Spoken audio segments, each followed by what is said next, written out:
Hi, everybody. Today I really dug deep into my t-shirt collection for maybe the oldest one that I have. It's from a vacation Bible school curriculum that I wrote for St. Paul's Lutheran Church in Ardmore, which is outside Philadelphia.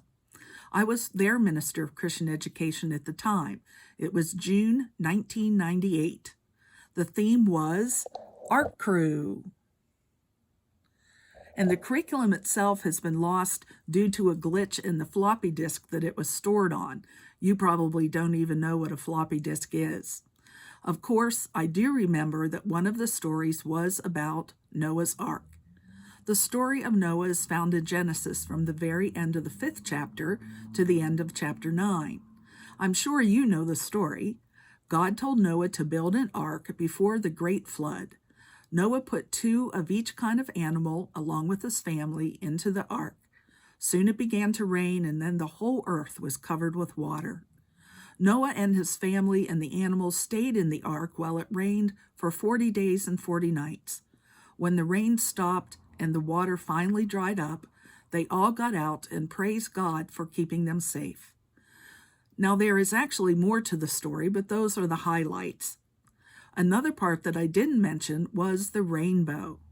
God makes a covenant, a promise, with Noah and all of humankind. God says in Genesis 9, "I establish my covenant with you, that never again shall all flesh be cut off by the waters of a flood, and never again shall there be a flood to destroy the earth.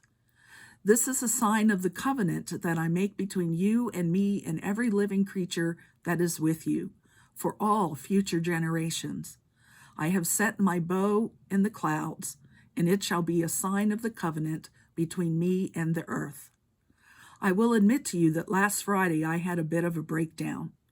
The pressures of working in a closed environment and social distancing and just kind of life is how it is at this time finally got to me.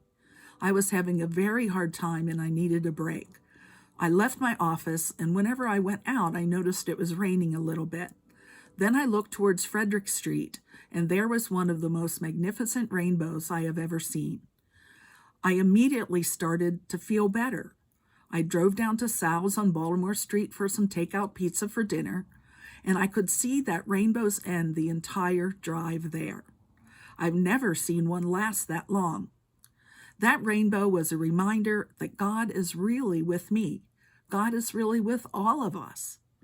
God doesn't promise that nothing bad will ever happen, although he does promise not to destroy the earth.